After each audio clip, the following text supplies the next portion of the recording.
Hello and welcome to Super Switch Headz, the premier Nintendo podcast on all of the internet. My name is Patrick Knisley. My name is Matthew Stoner. My name is David Howe, and boy, oh boy, ladies and gentlemen, we have ourselves a very special guest tonight. Mayanna Berrin has joined us on the show. Hi. How's it going, Mayanna?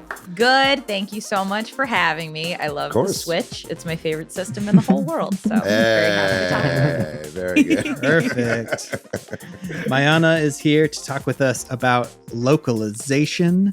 If you don't know what that word means, it means it means a lot of things, but translating things for different languages and cultures and that sort of thing. So we're going to talk about that with a Nintendo slant. Yeah. We're going to talk about lots of news items too. The Activision Blizzard shitstorm continues. I have a lot of feelings about it. There's Nintendo put out their fiscal quarter report. So we'll go over those numbers. Video games continue to sell for ridiculous amounts at auction. And hey, maybe we're getting a new Xenoblade sometime soon. That's cool. So we'll cover all that in a little bit. For listeners of the audio version, Matt is beaming right now. I am the potential glowing. Xenoblade news.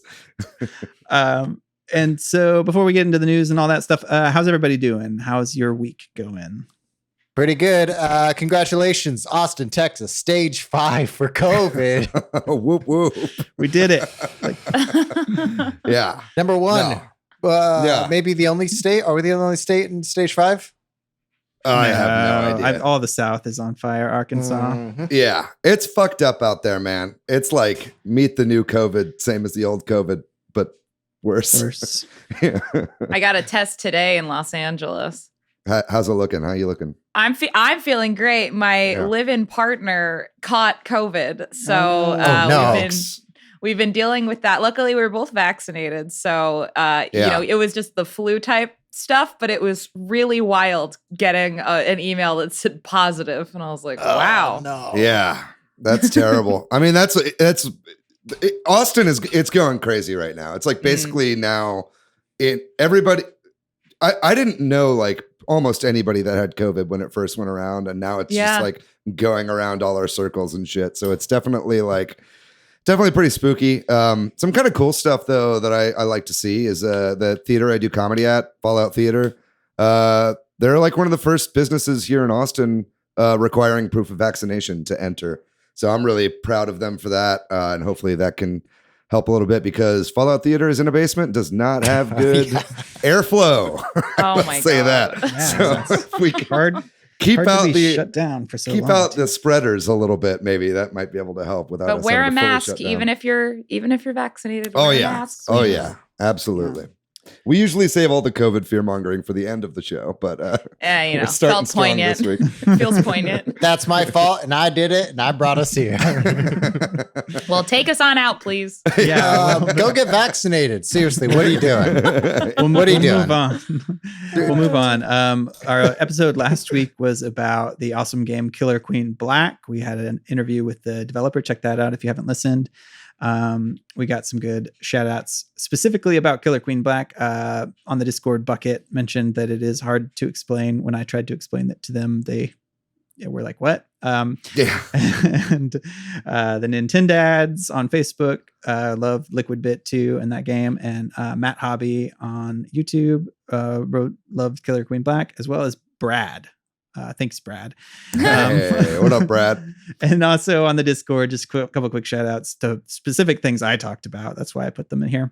Lee, also a big fan of the Jenny LeClue game, maybe even bigger than me after the ending and in my disappointment.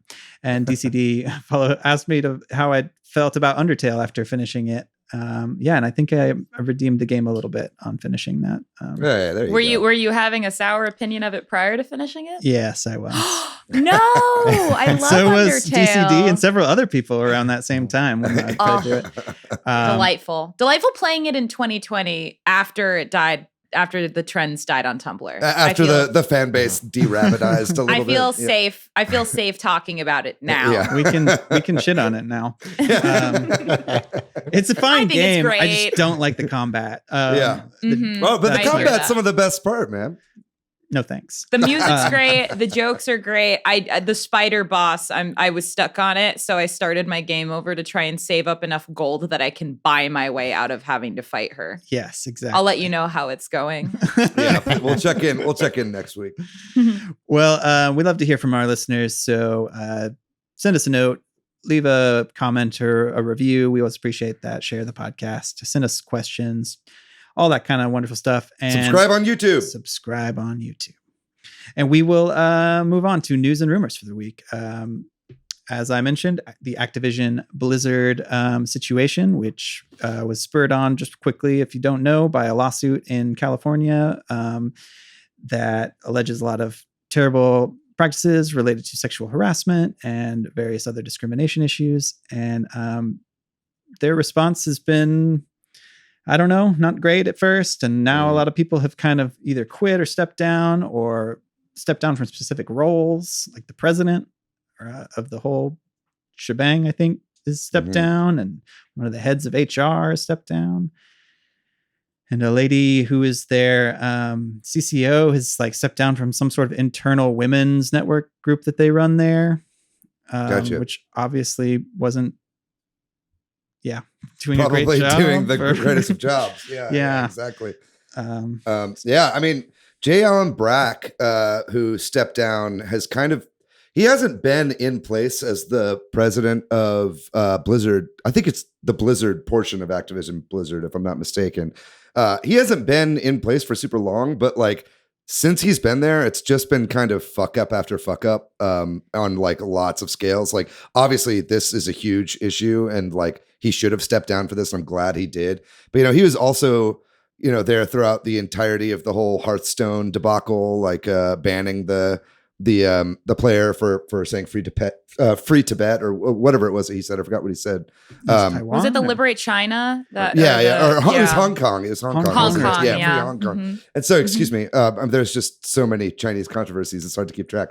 But yeah, so it's, so it was, so it's, that had kind of been a long time coming, and I'm glad that he finally has stepped down over this, but we'll see what actually comes of this. Mayanna, I know you've been following this story quite a bit. We've been reporting about it over the past few weeks, but what's your take? Oh man. Well, so I used to work at Riot and end of sentence.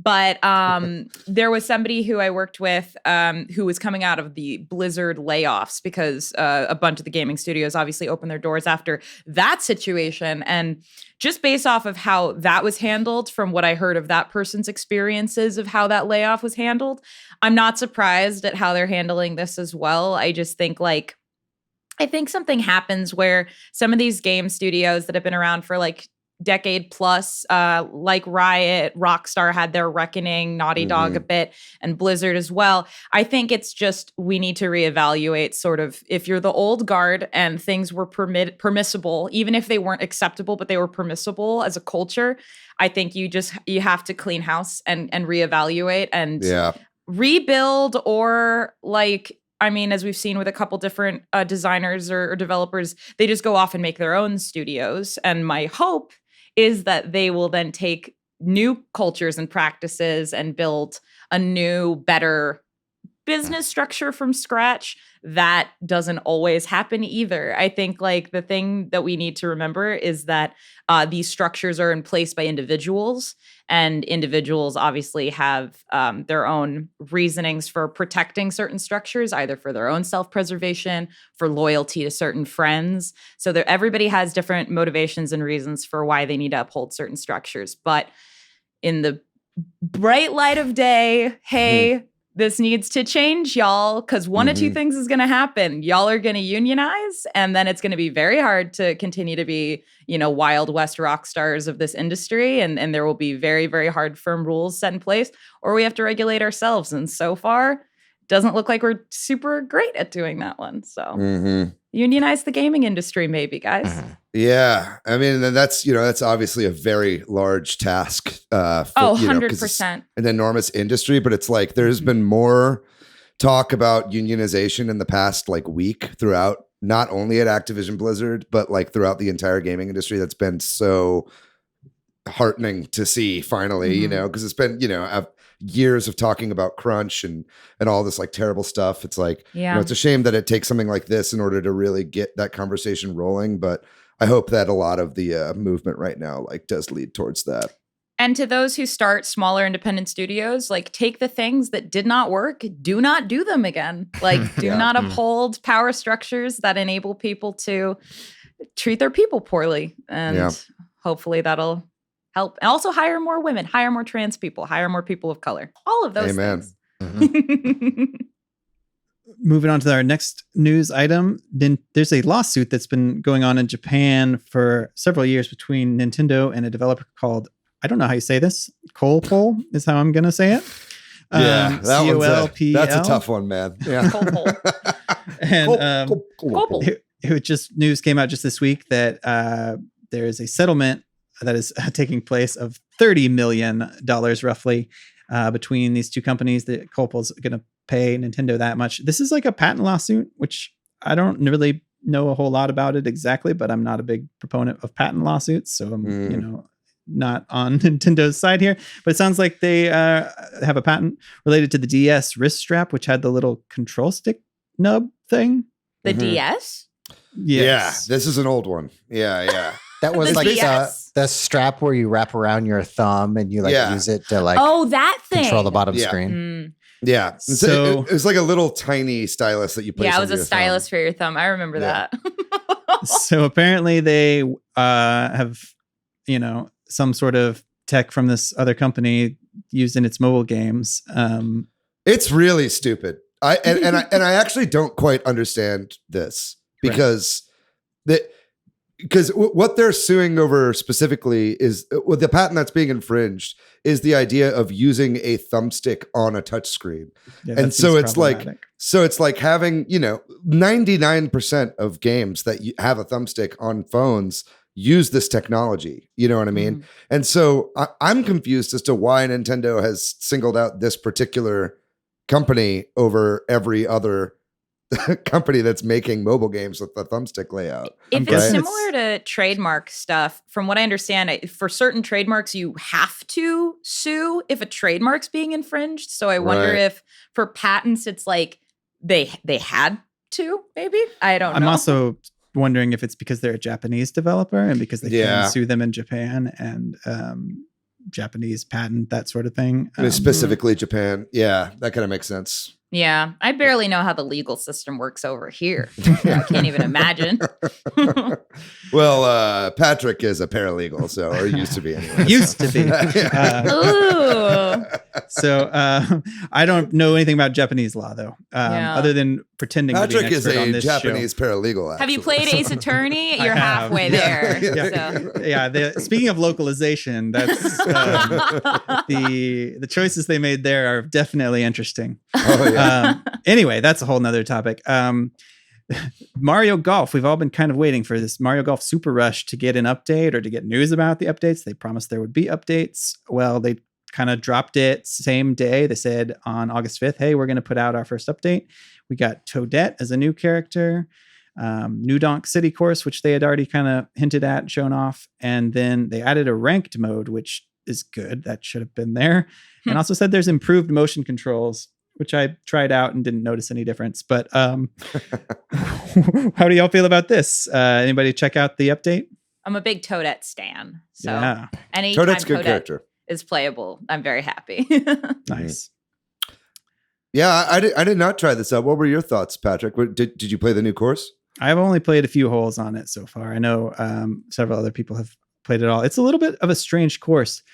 It's kind of faithful in that it feels like you're playing on the street and the way that the physics work and stuff. Like I'll hit a lot of curbs and, so like it's kind of it's not the most forgiving of course. You kind of have to be precise with the way the ball bounces and that kind of stuff. Is the physics like there's not a lot of drag when the ball hits? I guess it just kind of like keeps rolling. Yeah, because there are some greens and stuff, but there's also a lot of like just concrete and like definitely had some, I hit the light post and it went left or whatever happened, in the few holes that I played. But I think I'll get better at it as I play it more. That sounds fun.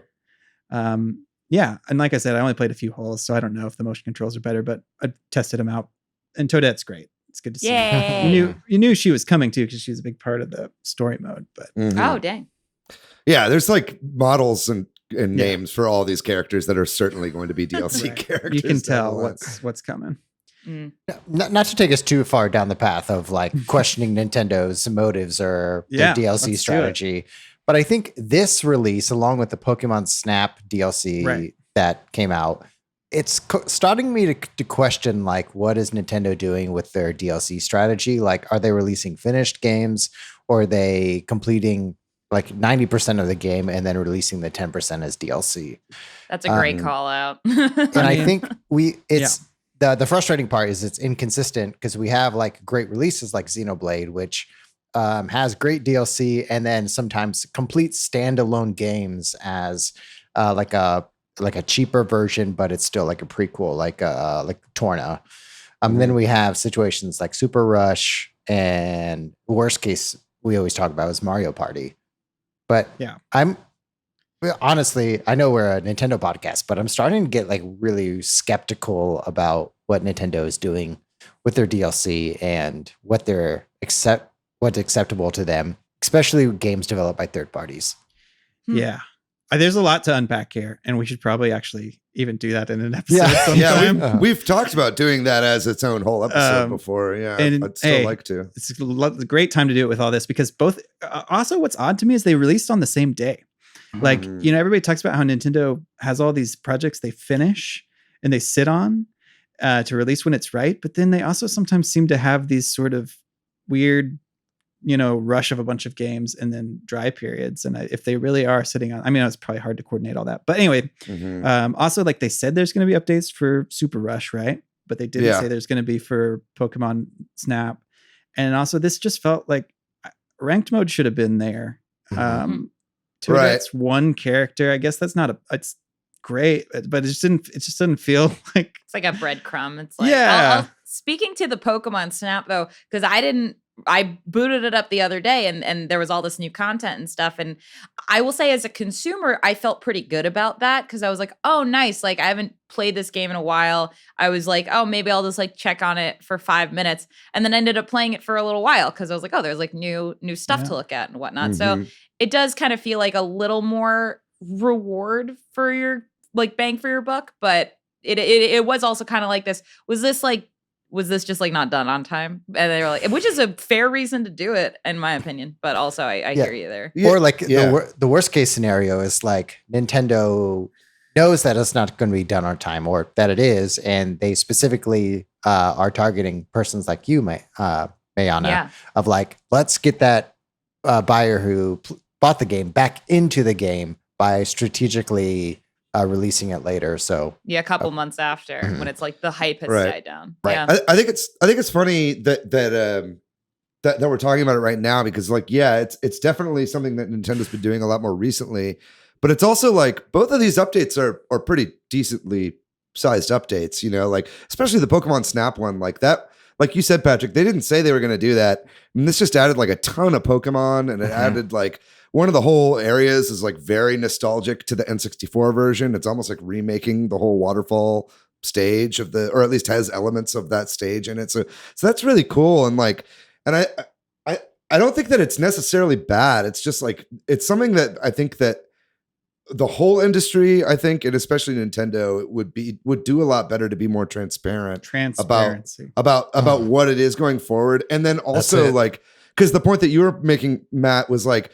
look at Xenoblade, right? Which has like standalones, but those are like paid expansions. You know what I mean? Like those like feel big because they're like oftentimes developed after the game is completed, and you pay $20 to play Torna or whatever, right? Which is like a huge chunk of that game and its own game in its own right, right? So it's like, I think it's just, I think a lot of these would do better. And again, we'll get into this in a full episode. We should do a full episode on this, but I think a lot of this stuff Nintendo would be better off like releasing the games for cheaper originally, and then just having the DLC be paid. Games as live service. I'd love for them not to go down that road. No, I'm kidding. Let's go. Here we go right now. We're at Games for Live Service podcast. I say this as somebody who laps up every Tetris Maximus Cup, so maybe I'm a little more into live services than I thought. But yeah. Well, there's more I would want to say too, but we should move on. Sure, we can move on. Yeah. The Nintendo's financial quarter report came out also on August 5th. Big day. And big day. The sort of big picture hardware, software news, I guess we'll cover. They sold about 4.5, not quite that million Switch units in that quarter, which brings up the total amount sold to about just shy of 90 million units, 89.04 million units. Wow. So their projection in their forecast hasn't changed, and that is that by the end of this fiscal year, which would be like April 2022, they will have sold another roughly 20-ish million units, which would put it past the Wii, if that's accurate, if they are putting their projection, if their projections are correct. And it'll be over 1 billion units total, right? Oh, no, it would be 100 million. 100. Yeah, 100 my math million. is terrible. No worries. 1/10 of a billion is still a fucking shit ton of consoles. Billion. Yeah. Well, it would make it the highest selling Nintendo home console, if we can define it as that. Is weird space that the Switch lives in, being handheld and home console. But so that's the hardware side of things real briefly. And then on the software, they always update their sort of top 10 list and sort of their million sellers and games that came out during that quarter. What I thought was interesting is that Ring Fit Adventure broke the top 10 software sales, is now the number 10. Finally took Super Mario Brothers U Deluxe. Yeah. New Super Mario Brothers U Deluxe out of the top 10, which was irking a lot of people that was in there. Yeah. Unfortunately, talking about Mario Party, Super Mario Party is still in there, but Ring Fit Adventure, that's nuts. It's sold over 11.25 million units. Certainly a pandemic big push for that game. Yeah, my brother has that game. Yeah. That made a lot of home fitness. A lot of gyms are closed, and I don't even really play that game very much, but I do like use the Ring all the time. Like when I'm like watching TV or whatever, I'm just always like, that's a good idea. Got to do something. I might as well do that than just like sit there and like eat chips, So I saw a guy on TikTok I do that too. He reprogrammed it to make it so that he set it up with his controller for Animal Crossing. So he had to do certain squats or squeezes in order to access the items menu. So he had to do a squat every time he wanted to like switch items and whatever. That sounds miserable. But hey, you get those gains. You get those gains real fast that way. Well, the other sort of news coming out of this is that, and I am not an expert on the economy or stock market, so if y'all have a better understanding of this, Nintendo is apparently going to buy back some of its shares to have fewer shares that are out there in the public.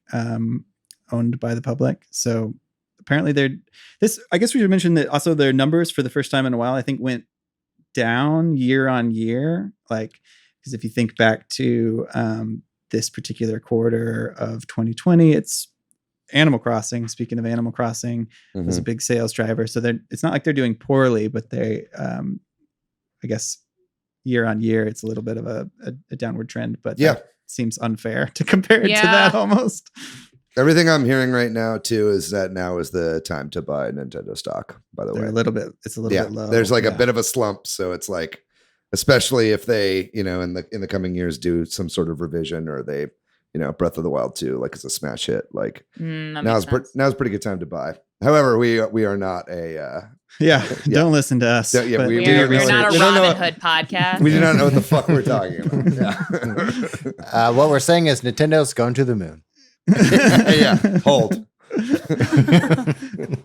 But we'll move on past that, unless there's anything else about their financial report y'all want to talk about. And they got tons of money. Matthew. So much money. It's ridiculous. Okay. I have one thing. I have a question for you guys. Do you think this will ever pass like the DS? The Switch? Yeah. So the numbers for the DS are pretty big, right? Yeah, it's like 140, right? Am I wrong? 140 million units. 150. 150. It's over 150. So yeah, the Switch would have to like almost double. It's not quite, but like, you know, they would need to like they would depend on what they're doing for revisions, I guess. Yeah, like and how long this lifespan is, and if it really puts out. I don't think it's going to do it personally. Yeah. I don't think it's going to do it, especially with the Steam Deck coming out. I think it's going to split sales. Any potential sales. Yeah. Yeah. It's a lot of faith you put in the Steam Deck there. Here's the thing. I don't know. I think it'll be a good console objectively, but I think it's going to split the vote. Like anybody who was on the fence, if you're already a PC person and you were thinking about buying a Switch, I think the Steam Deck's going to totally flirt its way into your heart and you know, buy a Switch. You know? I certainly got my place in that line. We'll see Q1 or Q2 2022, and I get the privilege to buy one. We'll see what happens. Thank God, the privilege of my hard-earned money. Yeah, thank you. All right, cool. Yeah, I don't think it is either. I just wanted to get y'all's thoughts on it. I don't know. Maybe if they can keep it around like 10 years, like the DS was, but that would require lots of revisions. But they did that with the DS. That's how they. When did it come out? When did this? 2018, 2017. Okay. Yeah. I don't know. Yeah, maybe. Who knows? To the moon. .emu, I think is how you say their name. This is the publisher that has become somewhat known for the Streets of Rage 4 game, as well as Windjammers and the upcoming TMNT, Teenage Mutant Ninja Turtles game. They've been sort of reviving these old games and brawlers in particular. Apparently, they were purchased out by a company called Focus Home Interactive, who I think is also a video game publisher. So hopefully that doesn't affect .emu. I mean, I think they've been doing pretty good, right? Like we like Streets Rage 4 and Windjammers. And then the Arcade Crew is like a publishing arm of I think it's actually Dotemu. Dotemu. They like said it. They said it during an Indie World or something like that. And we were all flabbergasted because it wasn't what we've all been saying forever. Dotemu. But you know, our Arcade Crew is like an indie, even kind of smaller publishing arm of them that did like Kunai and stuff like that. So I imagine they all kind of got folded over into this this acquisition as well. But we'll see. Yeah, they've been putting out really good stuff. They're definitely like kind of riding high in the indie scene right now. So it makes sense that they would get kind of scooped up. And on the money train here, a copy of Super Mario Bros. The NES cartridge. I guess like another unsealed, right? I think it's or unsealed, sealed or whatever copy of it. It better be fucking sealed for how much it just sold for.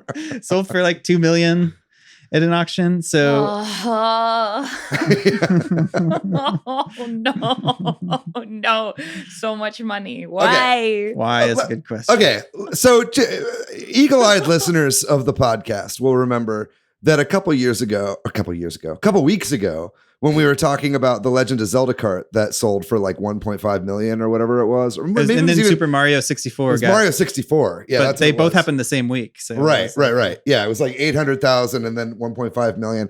And I was like, "There's a fucking conspiracy theory going on here. Like, there's no way this is possible. This is them buying their own shit, or this is them selling to their friends, or it's like boards of people all like buying it together."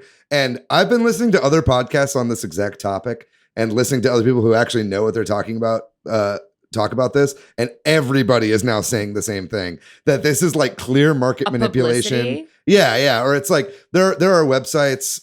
There's one called like WADA, where basically you can get stuff rated, you know, like by these companies that will, you know, send stuff back to you. Pawn Stars, but for video games. And like comic books are notorious, or not. I mean, that's a big part of the industry, right? Like you get a comic book rated, it's quality, and you can get anything rated. It doesn't matter what it is, right? Typically cards and comics, and now video games and video games as well. And so it's like basically there's a lot of like thought that like WADA themselves might even be like rating some of these very highly and then buying back their own things that they're putting up at auction. And it's like just to basically like inflate the like value of a lot of these. So they spent 1.5 million on marketing is what you're saying.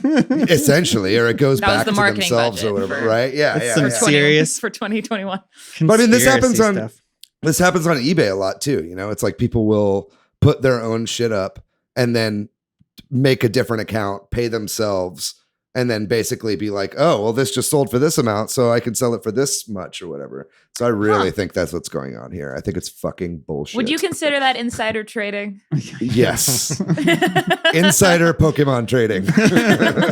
We need a whole like side Super Switch Headz serial style podcast to get go into down. This. A 10-part series with Jad Abumrad comes on the podcast and we just like talk about this. Yeah. No. It was an ordinary garage sale. Something seemed off. Yeah. Where did the $2 million come from? Where did that Charizard shiny card go? Anyway, right, I don't have anything to back Y'all this are up. great. I don't have anything to back this up other than shit I've heard. I just think it's fucking bullshit, and I don't believe any of it for a second. Don't spend your $2 million of hard-earned money on sealed game cartridges. If you have $2 million to throw around, yeah. All right, give it to a charity or something. Donate it to Flint, Michigan, or something. Help save the world. All right. Well, a few more news items. So it's David used this term, eagle-eared listeners of our podcast may recall a few years ago when Reggie Fils-Aimé stepped down from being president of Nintendo of America. He got some artwork from Retro Studios, the Nintendo studio. Then he kind of carefully put something blocking a part of it, and we went into wild speculation about that being some future character. Well, on some podcast, or I think it was like maybe something, he was like on an AMA somewhere. Yeah, you had to like pay for questions. It was a charity AMA. Yeah. Oh, that's cool, actually. Yeah. So apparently somebody asked about this, and I guess it turns out that it's like a character that's just for him or something, like some sort of sentimental drawing or something that's specifically for him. So it's not some future video game character, as we all wondered at the time. Yeah. And he purposefully did block it out, and I think was even it's just a drawing of a me of Reggie. Something like that, yeah. With a robot hand. Yeah, exactly. I do think it is Reggie, or it's Reggie or Iwata, like the Reginator with like just a robot Reggie. I think it might be like a cartoon version of it's the "My Body Is Ready" meme. Yeah. Take over it. Exactly. Yeah. I mean, it's either that or it's like a game that Retro was going to make that got canceled that Reggie was like super attached to and was very disappointed to see canceled. You know what I mean? Either way, though, it's like something that we'll probably never know. It sounds like he's going to be keeping that secret for pretty much forever. So. This is just another reason why I love Reggie. It's like the gaming fan base like wants to know what it is, and he's like, "No, this is special to me. I'm not telling you." And it's like it's a great mystery, and I think it's something with integrity. I really appreciate that. Reggie is our all-time dream guest on the podcast, which we will. Well, he's free now. He's less busy than he used to be, and he listens to the show. He's just he's working up the courage he's just shy. to join. Yeah, exactly. Come on, Reggie. Yeah, we love you. Come on the show. So there have been some Xenoblade Chronicles rumors going around a lot. In particular, Imran Khan on the website Fanbyte wrote an article that's been kind of shared a lot recently, and other insiders have kind of verified this, that there's a Xenoblade game far in development. Part of this has come up because Jenna Coleman, who's a British actress known for her work on Doctor Who,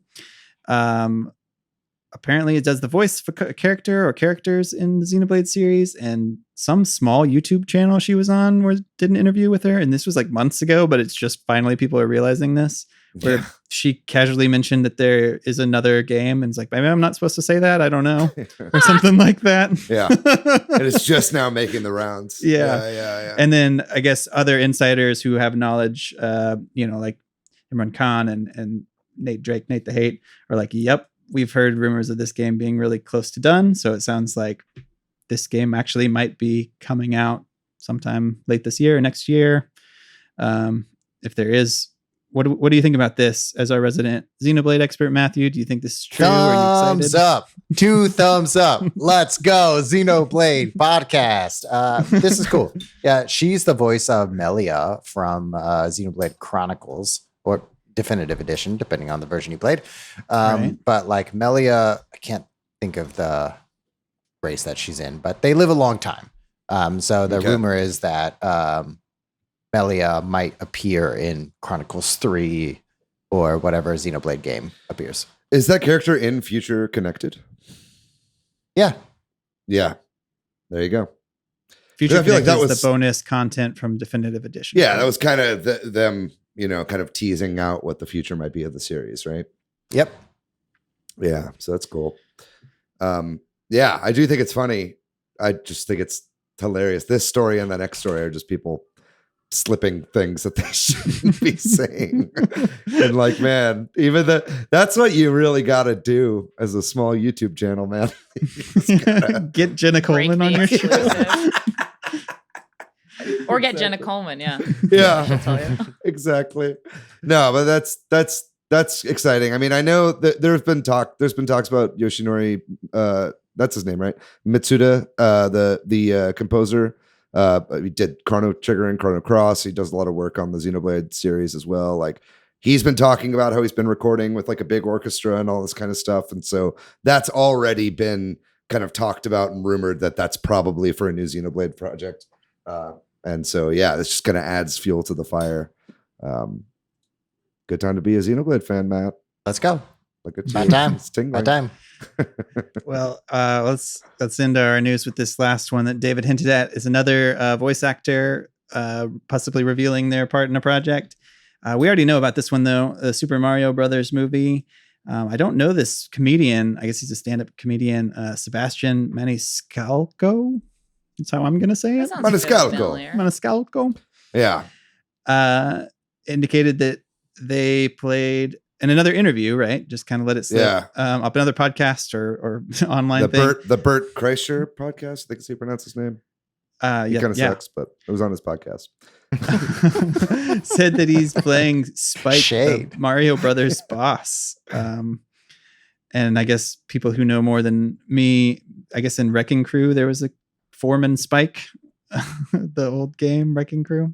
Yeah. Oh, is that the one with the little robot children? No, that was which one am I thinking of? Where they have the little Mario robot. That's Mario and Donkey Kong. The March of the Minis. Is that what you're talking about? Yeah. No, this is like arcade days. Game. Yeah. This is like 80, like one of the earliest NES. Like, I think it's one of the first console versions of Mario that exists. Is like in this game. I have high hopes for the movie. Yeah, actually, me too. I think it's gonna be good.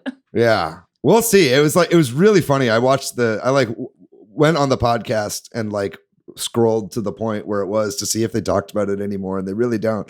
But it was just funny. It was basically Bert being like, "So what do you like got for the rest of the day?" And he's like, "Oh, I'm in Mario Brothers, and I got that at noon, and I'm going to."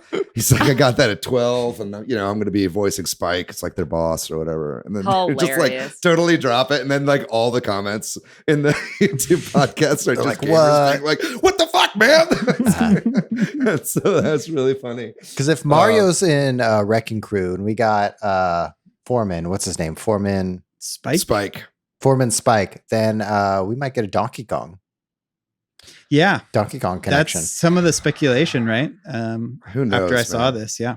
I just think it's fun. This just reminds me of like when I did that like interview with Zelda Dungeon, and then all of a sudden, like every like website on Earth was being like, David Howe is directing the Zelda anime. It was like every site that I saw was like telephone. It was like, this comedian has confirmed he's playing Foreman Spike from Wrecking Crew. Yeah, he could have just been joking. Of Mario and Luigi. Yeah. It's like they all got Bowser's name wrong or something. Exactly.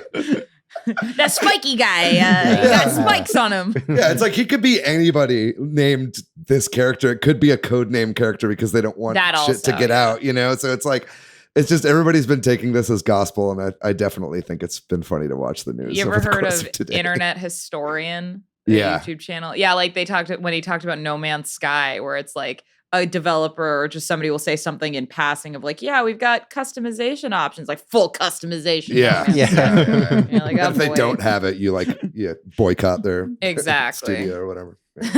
There's also another Mario character called Spike, and it's the green guy that throws like the spike logs. The spike ball. Or the giant tube of spikes. Yeah.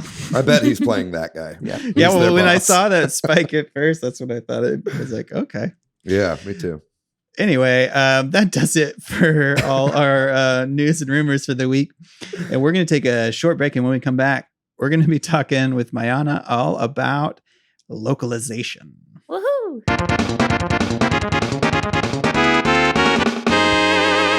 We are back, and this week we are talking all about localization. That's the topic of translating games or any media, really. Like everything can be localized for different languages, for different cultures, and some of the difficulties that come with that, and some of the, I guess, problems that can arise. Mayanna, we have you on in part because you have some experience in this field. Is that right? I sure do. I did VO production. I was a contractor at Riot, so I worked with Riot Voices, and I got to see a little taste of their localization. And I also recently came from Netflix. I was doing dubbing localization over there, mostly in nonfiction, stand-up comedy, which it's so funny. It shouldn't really count as localization. It was mostly AD because they actually feel that they shouldn't dub over the comedian because there's a cadence and a music that at that point you want to maintain like the integrity of that delivery and stuff like that. But those are my credentials. I'm not a professor or anything, but I have a lot of opinions. Good. Well, that's and I more was important. The only person you could get. A lot of little to no notice. A lot of opinions is better than an expert in some ways, right? I don't know if everybody agrees with you on that. Well, keep it going. Don't stop and think about it. The comments section. I would like an expert. I would like an expert on this field. Anyway, I guess what I'm saying is like that's good that you have opinions. Yeah, that's what we want to hear. Yes, I have many enjoyable experiences watching content from the Far East. So something you just said too, like I think, one of the challenges of localization and one of the challenges of like, translation and all that is comedy, right? Like comedy is a hard thing to like, I don't know if it's just because we're old, but we watch a lot of TV shows with closed captioning on, but I hate when we watch closed caption. And also because I think TV has bad sound design. I don't know, like they just rush. That's a whole nother conversation to be had. But that's a pretty blanket thing to say there, Patrick. That reminded me. Let's talk about it, Davis. That reminded me though. I had a closed captioning revelation moment the other day. I was watching, of all things, Shark Tank on Hulu, and one of the sharks, and it was in the subtitling, and I don't know how they did it, but it was like he was making a pun or like a joke. So the rest of the sentence was there and there was this word that was missing in the middle. And then he landed the joke and then that word filled in with the rest of the sentence. And I'd never seen anything like that before. Yeah. And I was like, oh my God, are we like timing jokes and subtitles now? Because that's my biggest beef with subtitles in general. It's like, if you're watching a comedic show, it kind of spoils the joke for you for sure. Right. Yeah. I will leave my aside about TV sound design, and we will go back to the main topic. That's like saying every painting is boring. That's not. There was once a person that I went to high school with who claimed that every book is bad. She's like, "There's just no good books." I was like, "What do you mean?" She's like, "Just none. Not a single book is good." That is funny. It was. I asked my friend Robert once, who might be listening to the show. So if you are Robert Traylor, it's good to talk to you. But he was like, yeah, I don't really read. If there's anything I need to learn, it's probably in an anime somewhere. Honestly, though, not the worst way to live your life. Yeah. At least if you're learning lessons from an entire body of art. Yeah, right. Exactly. Everything I need to know, I can learn in it. I mean, Food Wars is teaching me a whole lot about umami and flavor profiles. Yeah, there you go. But the one anime to learn everything is Evangelion. Yeah. Oh my God. What even is? Yes, Evangelion. For sure. We are off the rails and it's my fault. It's okay. Getting us. Well, I'm glad you're here because you're here to talk about like localization and translation. Sorry to interrupt you, Patrick, but like as a person who like loves process and like procedure and logistics. I love all that shit. I'm really excited to have you here to talk about like, what does it look like and what's the process, and what does it look like to get edits and editing and all that stuff. So yes, absolutely. I know more so on the scripting and sort of like the way that it worked in my purview was like you'd script it in English, and that was the like every spoken word. And with nonfiction content, you don't have a script, you just have interviews. So you either get those all transcribed, or sometimes you get production scripts from the team, depending. Sure. And then you start with English as your starting point, and then you translate out every other language from English. Right. And even if we had content from, let's say, France, like even if you had content that started in French, we would still translate it into English and then branch off from English. Interesting. Yeah. So like a lot of translation teams are working from English to their language then, and that's primarily what they do, as opposed to various other languages to various other languages. Yeah, right? Definitely. That is interesting. I mean, yeah. I just wanted to say this too, like whenever I think about translation and localization in video games, I think just maybe this is an early internet, again, maybe because I'm old, but I think about All Your Base or Belong to Us, and that video meme, whatever, early meme, whatever you want to call it. The ship that launched 1,000 memes. Yes. Yeah. But like just because of a bad translation, right? Right. And yeah, I think if you played, I mean, even now you can still come across a bad translation in a Japanese video game or what have you, but especially if you played early ones. I think even just the other day on our Discord, Cena posted one from Breath of Fire 2, right? Where it's like a fishing pole. It's like a tree to fish or something like that. Like the description of it or something was really weird. Well, I think it's certainly gotten like better over the years, right? And I think a lot of these teams have increased in size, and as gaming has become like so much of a global pastime, it's only gotten to be more and more of a thing. And also I think a lot of, and I might be wrong here, but I think a lot of Japanese developers now, and they're developing games, are developing games with an international audience in mind. So oftentimes there will be less like strictly Japanese idioms, or they're working with the localization teams at the very beginning.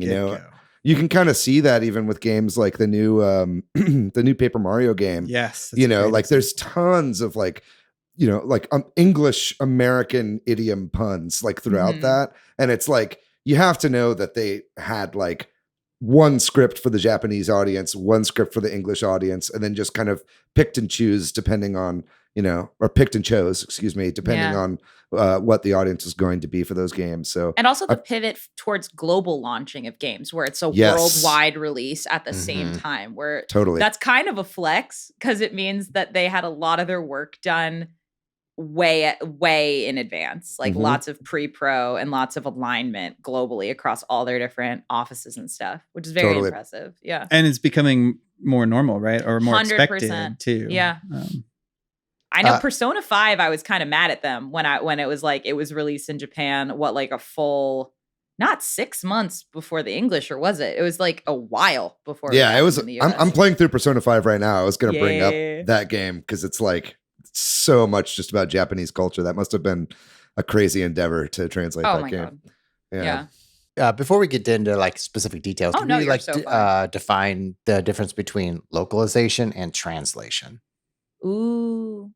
I'm not an expert, but from my understanding, translation is just directly taking whatever language it is, 1-to-1 or as close to it as possible. Localization is taking not only what is said literally, but translating it into an understanding that is culturally like resonant with whatever region you're taking that content to. Right. The example that I love to use is Animal Crossing, because Animal Crossing is, and I'm sure we can get into it later, one of like the most, in my opinion, like legendary Nintendo kind of localization tales. It's a lot of words. Yeah, I mean, let's maybe get into that a little bit, because I mean, I know the the Nintendo's like in-house localization team that they use a lot is the Treehouse, and everybody knows the Nintendo Treehouse now from their E3 streams, right? And like, yeah, they do a lot of,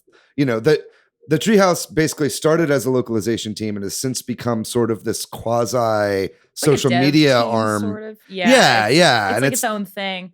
Yeah, and there are like members of the Treehouse now that have become sort of like internet celebrities in and of themselves. Obviously, one of the OG members of the Treehouse, and somebody who is actually Shigeru Miyamoto's like personal translator is Bill Trinan, and Bill Trinan, it is now like one of the heads of marketing for like Nintendo of America, but he's been around a really long time, and he started. If you go back to the old E3 conferences.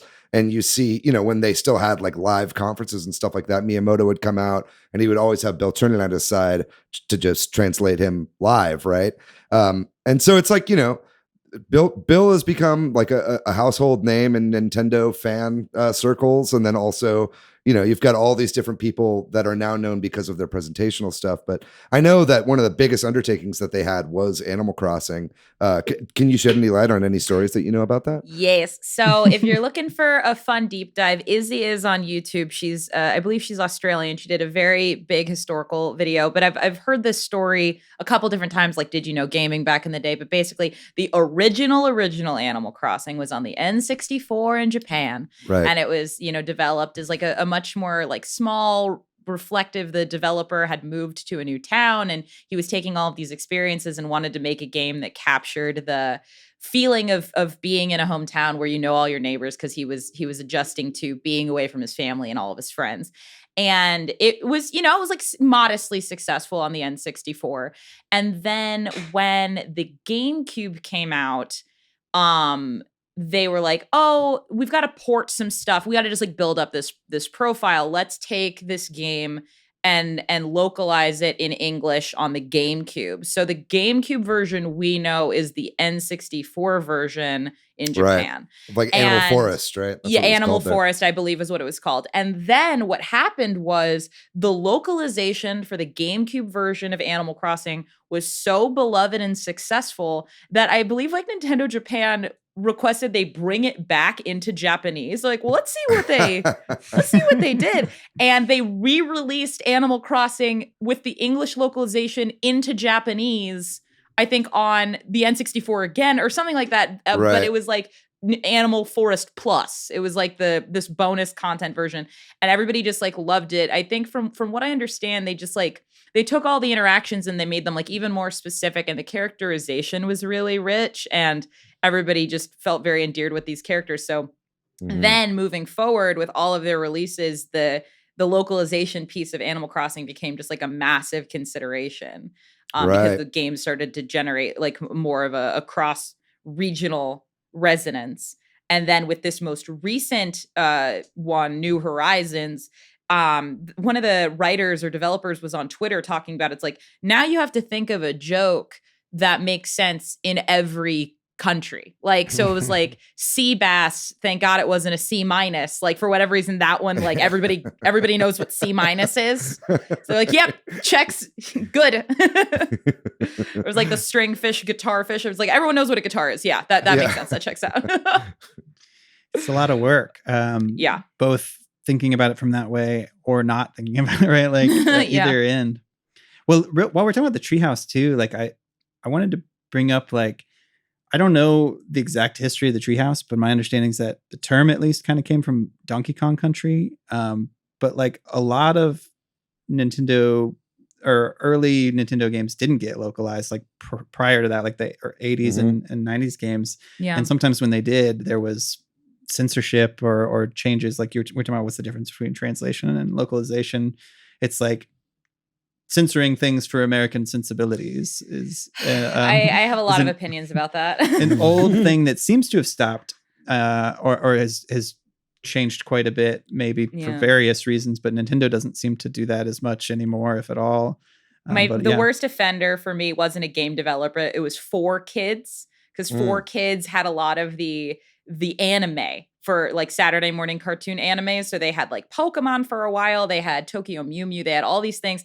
And they just ripped any referential of anything othering, anything that was Japanese, and they did not handle it well. Like Brock in Pokemon is talking about onigiri, and he says it's a jelly donut, and it's like, no, it's not a jelly donut. No one's looking at this and thinking it's a jelly donut, or they'll just like draw a sandwich over the onigiri. Like Dragon Ball would do that a lot too, or it was like clearly like it was just some cheap like little PNG that's just Yu-Gi-Oh, like placed over the animation. The security guards would have guns, and then they'd change it to this. Yeah, they're like, "You're coming with us." And it's like a pointer finger, and it's like, why? Because they're like, "Oh, the kids." It's like, but if this was fine over there, like I don't know, I don't understand it. At a certain point, it's like you just don't like different. It feels like to me. But guns, I get it. You want to change it for kids, but it was like if Yu-Gi-Oh was for children in Japan, I don't know. Right. I think there's like a sense, and I can understand the idea, right? The sentiment of like, we don't think this will sell well because something that's acceptable to talk about here isn't acceptable to talk about there. But it does seem. It creates problems, right? Sure. Or like, and censorship issues, and also just like the original intent, like you're talking about, like where things just don't like. I mean, to me, the great example is something you mentioned earlier in the episode, the Phoenix Wright games. I love those games, but they are clearly not set in America. But the localization team tried to turn it into America. And there's just all these weird moments about like, she's from the South and that's why she talks like that. And you're just, it just does not.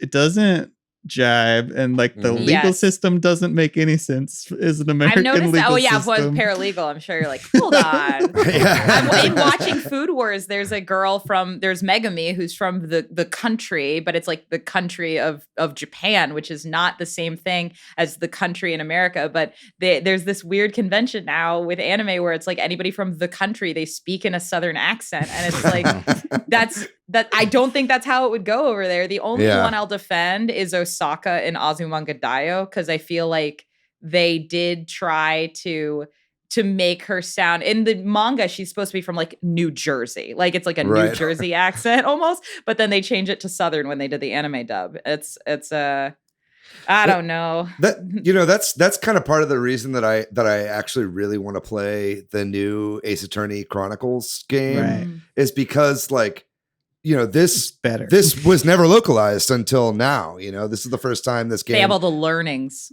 Right. Yeah. I mean, it wasn't that long ago. It's not like the original Ace Attorney games, right? I mean, there's a 3DS game originally, but it's like, fresh localizations for games like this, I always find like, man, it would probably be pretty cool to play that and then compare it to the Ace Attorney, the original trilogy, right? And kind of see if it feels any different. And,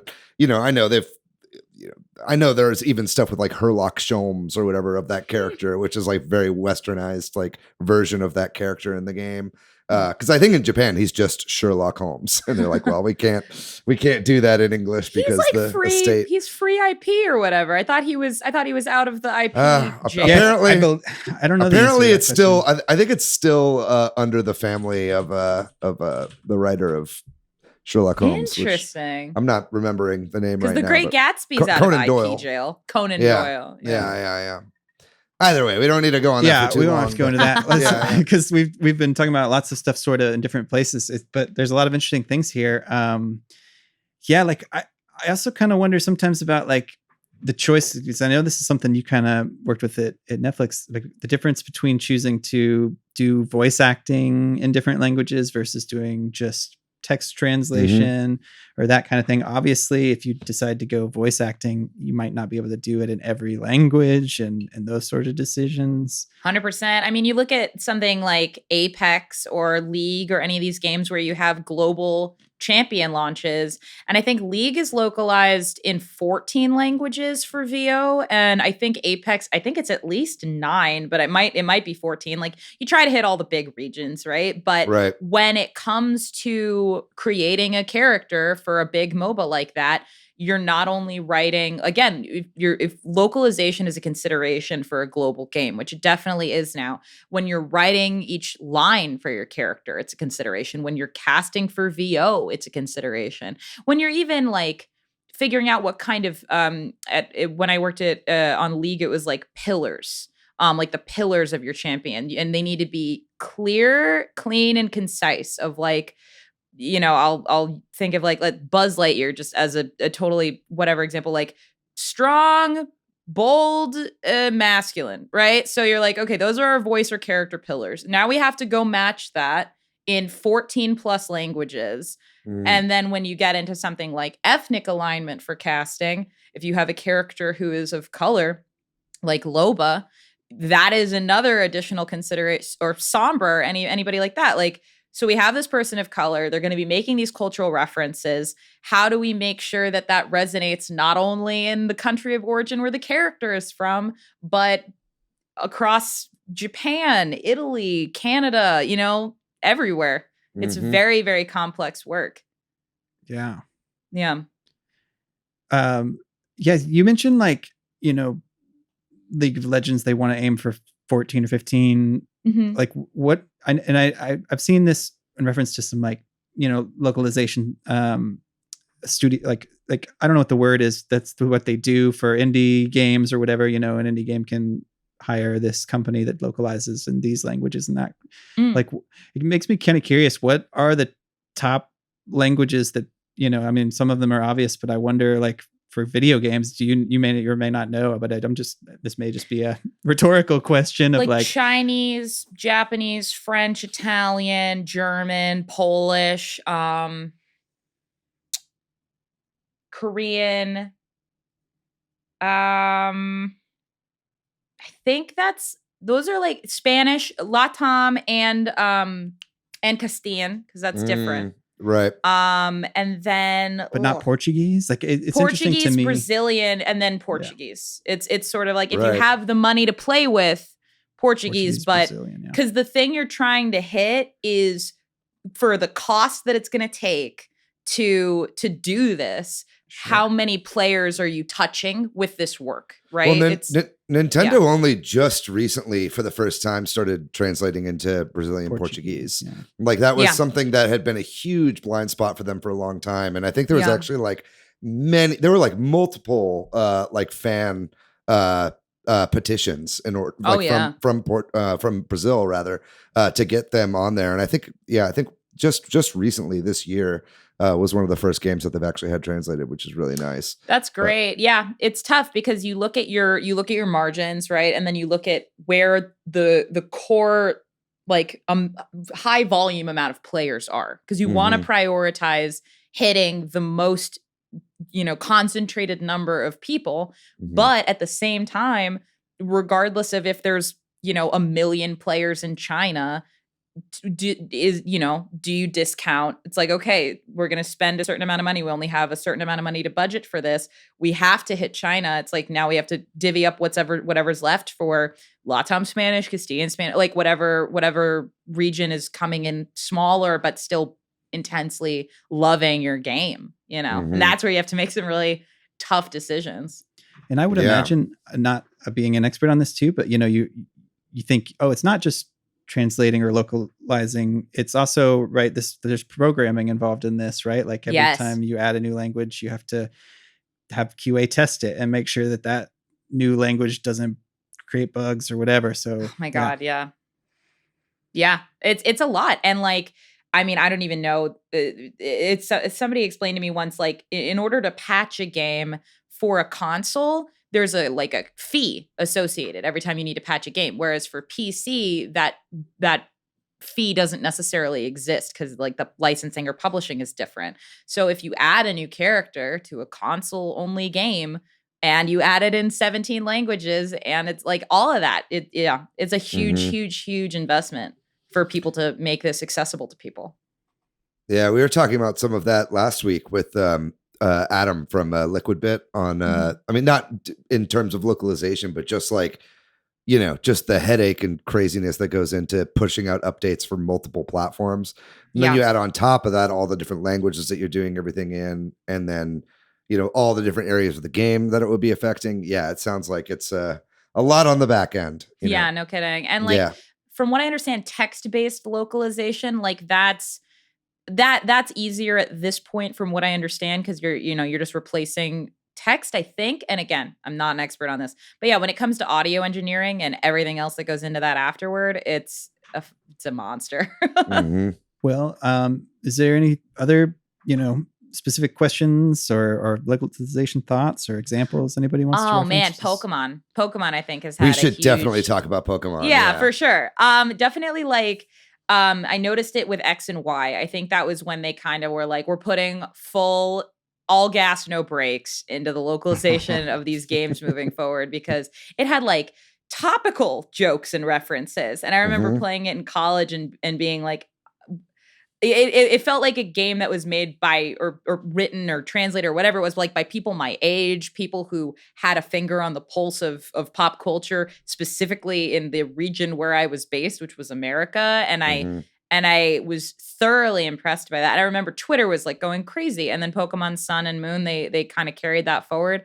I think like, especially for a game where it's going to have a pretty wide age range audience, you get to have a little bit of fun with it too, because you're like, I get to make jokes that I think other people will understand and think are funny. I'm going to make jokes that resonate specifically for my region, and it felt like they had the systems in place to make that possible, which I think is a huge achievement and something that, again, shouldn't be taken lightly, because I think a lot of studios and people go like, well, Pokemon was able to do. It's like, yeah, Pokemon's a giant company, a giant IP. They should be best in class. They have the money and clout and resources to really show you what is possible. And then for the smaller guys, it's like, just be patient with them. They're working on it. There's a reason why not all games even have VO, like just for that consideration alone. Yeah, I think Pokemon is the biggest IP, actually. It is, in I the believe. entire world. Yeah. Followed by Sanrio, maybe. I don't know. Sanrio. I also heard Sailor Moon is up in like the top 5 now too, and I'm happy about that. I think that's phenomenal. Definitely down for that. But yeah, I mean, with Pokemon, it's wild just because I've watched a bunch of videos on this actually on the guy who was the English localizer for the first like 4 gens of Pokemon games, and I wanted to look up his name because I didn't want to get it wrong, but it's Nob Ogasawara. I believe that's how you pronounce his name. Yeah, or at least who did all the Pokemon proper, right? Wow. So it was like mainly translated by like all the dialogue and stuff, especially in that first game, were by this one guy. But then it's like he was tasked with coming up with the now just absolutely iconic westernized names of all of these Pokemon, right? Because in Japan, a lot of them are clearly based on Japanese puns or direct translations of Japanese words that you kind of combine, because, in Japanese, they like to combine words a lot. That's where Pokemon comes from in the first place. Pocket Monster. Right, exactly. Or, Dang. Persicom with like personal computer or whatever. And so it's like, or Famicom. And so it's like, I thought you were talking about Chobits for a second. I got very excited. Yeah, Chobits is definitely one of them as well, right? But it's like, like that was so much pressure on him, but he didn't even realize it when he was picking up the job, right? Oh my God. And so it's like, so he's become such an integral part of the Pokemon family. Like I've watched a lot of videos about just him specifically, Nob, and there's like a Pokemon trainer Nob in like all of these like games. Like he's like he is a character in all the games. But I think just like the amount of pressure that it must have taken to come up with not only the names for all these characters, make them work in a Western context, but then also all the like Pokedex database files. And he basically had free reign to come up with the backstory for all these characters, Well, now I have to know everyone's favorite Pokemon, and now I'm going to hear I want to hear the name because I want to appreciate this man's work. Mine's Gardevoir, which is French as hell. And it wasn't that in Japanese. It was Surnite. Yeah. Mine is, I'm still a Blastoise fan from the original 151. Kamek, I believe, was his Japanese name. That's hilarious. Yeah, which I did. There was a while, like when I first played Pokemon Blue back on the Game Boy, I was a huge Pokemon nerd, so I would look up the Japanese names and read. Oh my God, I loved doing that. Cerebi as Cerebi. I'm like, oh, it's close. Yeah, exactly. Come on, guys. What are your Pokemons? You're gonna be real disappointed by me. I don't like Pokemon. That's okay. Oh, that's why you didn't say anything right away. Your excitement was shielded by your disdain for He's a Mew 3 fan. you three. I told this story on the podcast a lot, but I was like in high school when Pokemon came out, and I was like, that's for kids. And I only recently have played Pokemon games with my son, and I am now starting What's to your appreciate son's it. favorite Pokemon? I don't think he's that deep into it enough to name say, like, one Pikachu. he likes. Oh my God. Yeah, Pikachu. There you go. There we go. Great. The one Pokemon that isn't localized. It's Pikachu everywhere. That's smart. Matthew, what's yours? Easy peasy. It's Squirtle. Squirtle. Yeah. I like the grown-up version of Squirtle. He likes the baby version. He's the college graduate. I'm the freshman in college. But you know what? At the end of the day, the one thing we can take away from this is nobody likes Wartortle. Anyway, we can move on. Oh, I like his little wings, his little wing hair. Also, can we just talk about the total glow up and potential DNA splicing between Dragonair and Dragonite? Those aren't the same person. Bulked That's up. like a witness protection program. Pokemon. Went to the gym. You're telling me that this blue thing turned into this orange thing? Okay. I mean, I certainly, and this is getting into a bit of speculation, but there's all that talk about how like Butterfree was not supposed to be the actual evolution of Caterpie, right? And it looks more like a Venonat evolution if you really think about it, and it's like those might have been flopped at some point. And that seems to have been something that might have happened because of localization as well. Now we're getting way off the rails and getting just into like Pokemon. This is fan theories, another serial like podcast we're gonna have about what happened with Pokemon. Dragonair. Why did it look like that? Where what did it come plastic from? surgery? Oh my God. We've been talking about this for a long time, but like this is like this. Honestly, I'm just enjoying this conversation because it's so cool. Because a person, who was the name who localized all the Pokemon name? Knob. This is first name. Okay. Anyway. Yeah. So Knob has to have a cultural awareness and understanding of, but not only of the culture at that time when the game was released, but also of the language. And there's like, when we're talking about like slang and idioms, like things that come to mind that don't translate really well, of like tooting my own horn, we say because we're really like proud or we don't want to boast. Like, how does that translate? How do you localize idioms like that? And sometimes like idioms are completely different phrases that have nothing to do with horns or tooting or your own. Right. Yes. Right. Yes. And then you also, when you talk about even specifically, this is an American thing, but like Black slang or like African-American vernacular English, where that is even an additional subset to English. So when you're translating content that was written by a Black person or created by people of color who are Black, like you then have to do like that double work of, is this gonna make sense? Not only as the slang it currently is, but then completely divorce that from the historical and cultural context of growing up in America as a Black person and then throw that in Italian. Is that going to make sense? Yeah. Probably not.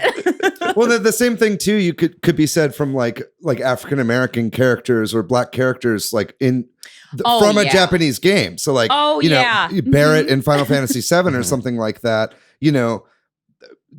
a Japanese writer is going to make assumptions about like how people talk, how they behave or whatever. And then if that's directly translated, that might be way off base for what is appropriate or even understood to be the culture here in the United States. I respect the crap out of them for the localization of Final Fantasy VII Remake. I mean, we should definitely touch on that a little bit just because like Barrett as a character is based on Mr. T. So it's not necessarily, it's not a caricature of Black people in general. It's a caricature of Mr. T, who was already like a wrestler kind of like, he is an archetype onto himself. And so you take him out of his context, you put him in a Japanese video game, and I mean, and then you translate that back into English and the original Final Fantasy VII. I mean, I think it's like, it's this relic and you kind of go, okay, sure. But then I do think that they handled it really, really well when they did the remake. I think similarly to the cross-dressing sequence, they look at these things and go like, this is embedded in the DNA of what this game is. We can't not have it, but how do we make it not whatever? And I think pivoting Barrett's characterization to that of almost like a preacher of like this kind of like in, like, like he's just always kind of going off on these speeches. And that had to have been, I mean, whatever conversations happened around just his handling, both in the Japanese and bringing that back into English. That is a multifaceted conversation. Totally. Yeah. A lot of sensitivity and a lot of like bold choices, but I think paid off. I don't want this to be the last word, but I think we should wrap this up soon. But I think what you're talking about kind of hints to the fact that localization nowadays is so much better. We live in a much more globalized world than in 1990, even though then it was already pretty globalized.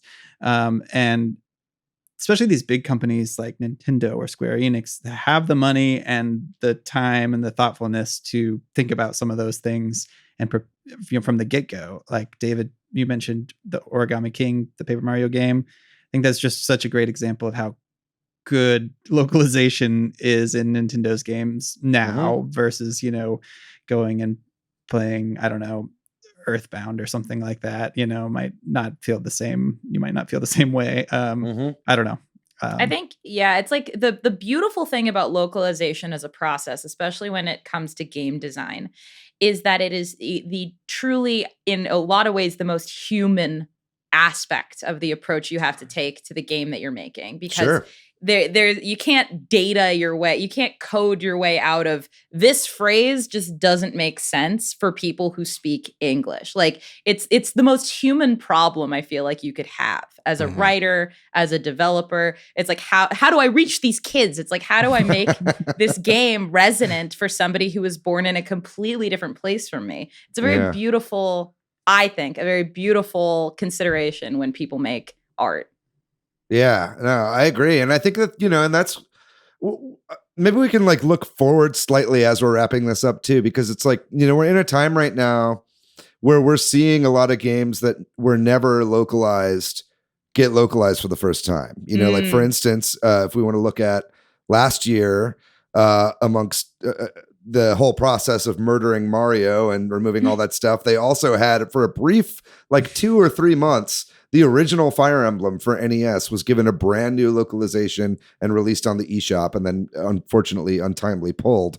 But that was kind of crazy, right? Like that was the Nintendo Treehouse, maybe with a little bit extra time on their hands, being like, it's Fire Emblem's 30th anniversary. We have time to like finally put this game out in the West now that it has a lot of success as a franchise, right? And we're seeing stuff like the great Ace Attorney Chronicles being translated for the first time.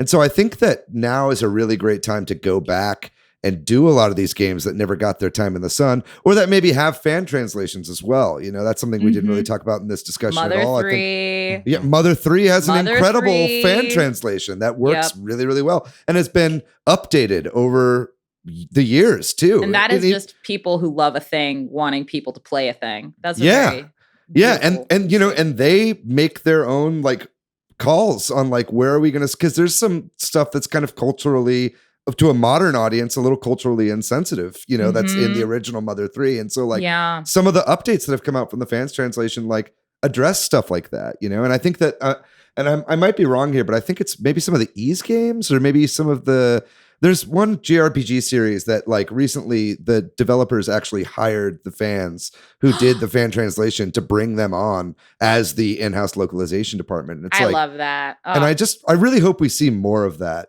because it's like you said, it's, it's been changing over the years. It's been getting better constantly. And I think that like, we kind of expect to be able to play all these games, and like, playing Persona 5 right now, I feel like there's so much I'm missing, not just because I it's rooted in Japanese culture, but because there's an entire decades worth of like Shin Megami Tensei games that like these games like reference that I just have no reference for whatsoever because they were never brought to the States, right? Right. So I just hope that we see a lot more of that going forward, and some of these like classic games that have been a part of the cultural lexicon in other countries, we finally get to experience for the first time. 100%.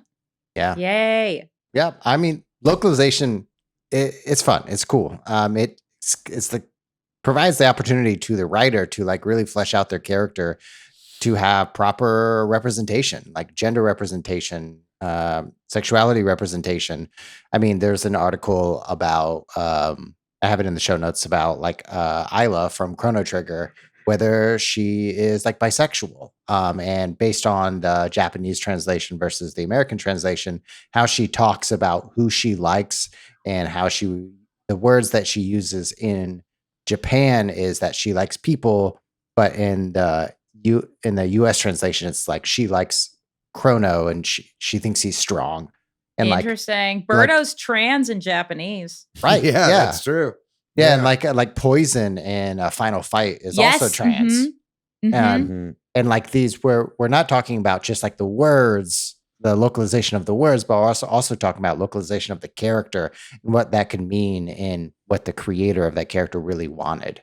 100%. Yeah, the erasure of people who represent marginalized communities does tend to get lost in the localization process.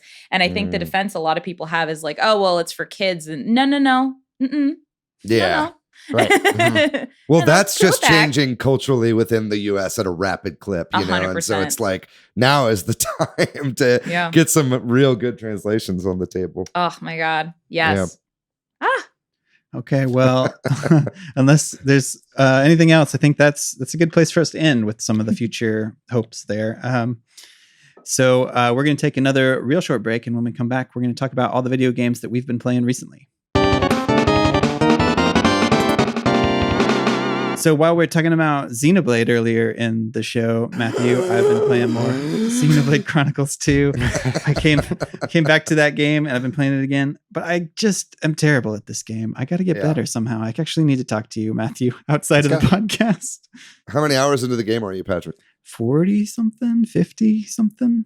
Still going through tutorials, huh?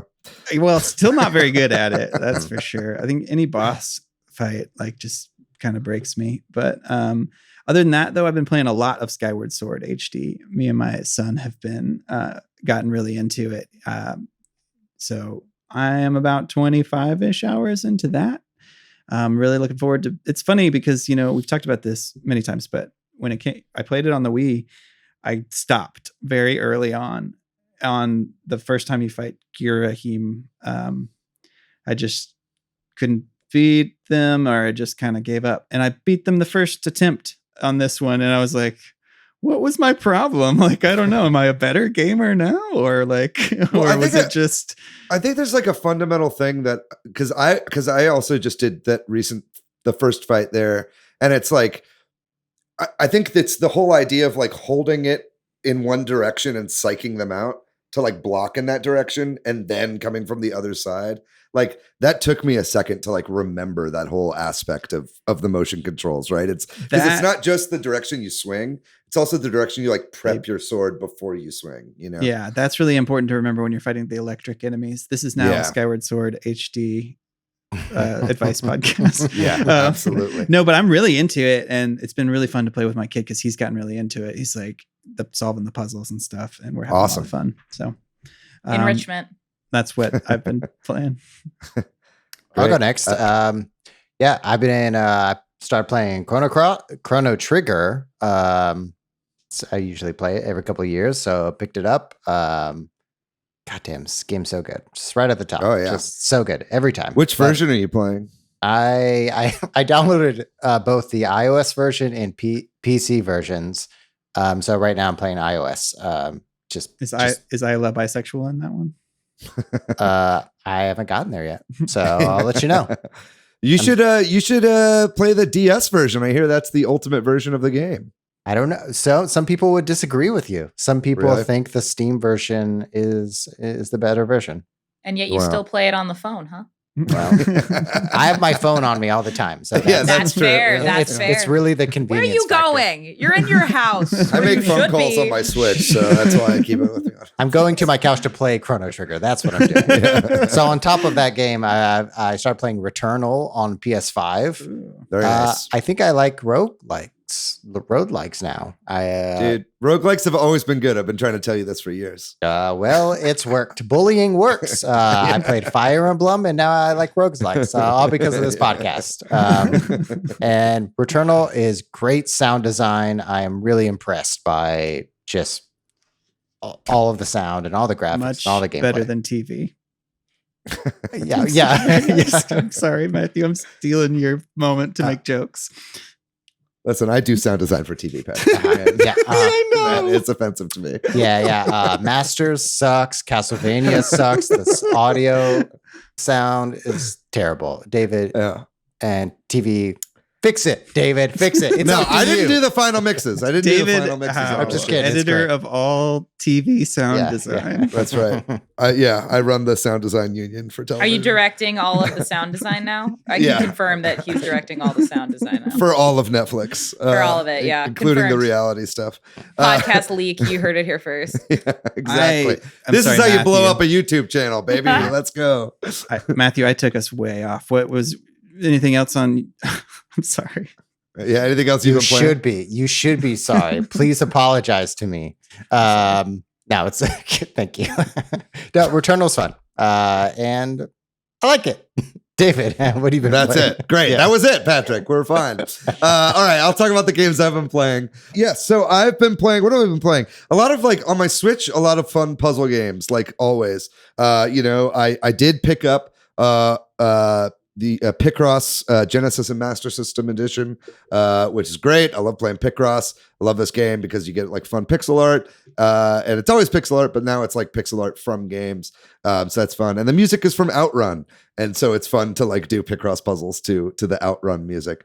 It's a great soundtrack. I just really wish we'd get a Nintendo one soon. Also, I'm realizing how little I know about fringe games on the Genesis and Master System, because it'll be the orb from some game I've never heard of. And from Bejeweled. Of course. No, not Bejeweled, but I understand. I knew Columns anyway, but Columns, that's the one. Yeah, that's what I thought there'd be a little bit more Sonic in this game than there is. I'll say that. Anyway, other than that, I did play the Tetris Maximus Cup this past weekend, and I unlocked the Skyward Sword theme. So that's to be expected from me. Also, finally got a bunch of people in the Discord to pick up Tricky Towers. I've been championing this game for a long time. It's another kind of Tetris game. I talked about it in the last podcast, and I got a bunch of people talking about it in the Discord, and it was on sale for $5, and it's a great inverse Tetris game where you build big towers with Tetris blocks, and it has real physics, and it's super fun. So, and I think because that game is on sale for so cheap right now, there's actually quite a lot of people playing online at the moment. So I've been able to play some of that online. And then other than that, I've been playing. I got to give Pinball FX3 a shout out too. I played some pinball recently. It's really nice to play pinball on your Switch. But anyway, other than that, I have been playing Persona 5 Royal, like I've been talking about earlier in this episode. And man, that's such a great game. I feel like I'm not playing it at the right pace. It's hard to tell if you're playing the game too slowly or too fast, because they give you a lot of the loading freedom. Screen says take your time, David. That's true. It does say take your time, and it's and they keep being we've got 12 days until we're expelled, so as long as we do this thing before 12 days, we should be fine. And I'm looking at it and I'm like, yeah, but I want to beat the whole temple right now, and so it's so I'm trying to be patient and beat it kind of at my own pace, and it's okay to go back to the real world and buy items or whatever and come back. And there's just lots of really cool mechanics in that game that I'm really enjoying. It's my first time playing a Persona game, so I'm kind of diving headfirst into this whole world. And then also it's so clear playing this too, exactly what elements that Fire Emblem Three Houses lifted from Atlas for that game. You know what I mean? Because it's straight up Persona crossed with Fire Emblem. Which is then also, F.E. Sharp Encore Tokyo Mirage Sessions, right? That's another kind of crossover between those games. So I'm kind of feeling like I might be getting more into the whole Atlas side of RPGs. So we'll see where this takes me when I finish it. But I've got at least 100 hours left in this game. So we'll see when the time comes. What about you, Mayanna? What have you been playing recently? Oh, my goodness. I've been playing Going Under on the Switch. Oh, and nice. It's so hard. Tell me about that game. I'm unfamiliar. Oh my God. I get to tell you about Going Under. Hell yeah. So Going Under is a game. It's a roguelike game. I believe it came out the same day as Hades, which is a curse for a roguelike that's also fun and wonderful like Hades. Totally. Hades took the spotlight, but it's great. You play as Jackie. She's a little intern at a little startup called Fizzle, which is about it's like a LaCroix company. And there's just happens to be 3 dungeons right underneath the foundation of Fizzle, because in this giant Amazon-esque tower where all of these companies and startups are built on top of each other, if you fail as a startup, your office goes underground and you get cursed. So there's 3 dungeons. One is goblins. One is the undead, and one is sex demons. But what's really fun is they each have an app equivalent. So Joblins is like an Uber, like TaskRabbit type thing. So all the goblins are like trying to do jobs and they're all highly caffeinated. The undead is Styx Coin, which is like Dogecoin. So it's a bunch of failed Dogecoin data miners. And they're all like skeletons that have mining equipment. And then Winky Dink, which is a dating app where you can't use words, only emojis. And all the sex demons will hit you with emojis and hearts and stuff. So you go on down in there, you try to get all 3 magical artifacts, and you think that's it. Nope, there's a whole second part. Once you get that part done, and I won't spoil anything else, but it's very delightful. It's one of the funniest games I've played in recent memory. It's got incredible writing, incredible characters, one of the slappy soundtracks I've ever heard. And I love it so much and I can't stop thinking about it. So I play it a lot. And then besides that, my partner's been playing Death's Door. So I've been watching him play that over his shoulder. I've heard that's really good. That's a Devolver game, right? I think so. I think so. It's also kind of, I think it's a roguelike or something like that, but it's delightful. You play as a little raven who's got to go collect lost souls.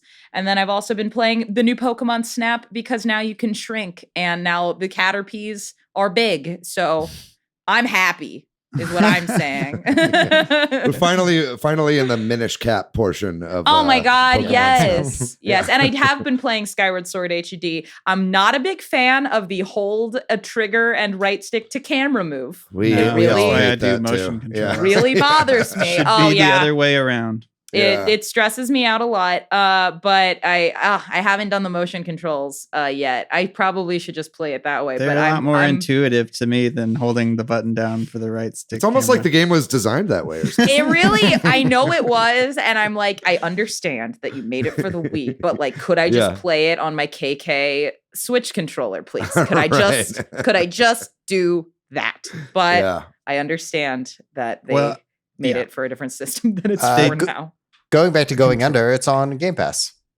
Oh, shit. Good to know. I'll check that out then for sure. It's delightful. I think everybody should play it. If you love comedy as well, it's truly so funny and clever. And basically, you don't get a weapon. You pick up weapons randomly. You're like Scrappy. You're just grabbing office supplies.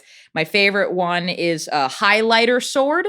It's a bunch of highlighters or like expo markers stuck together, and it's a sword.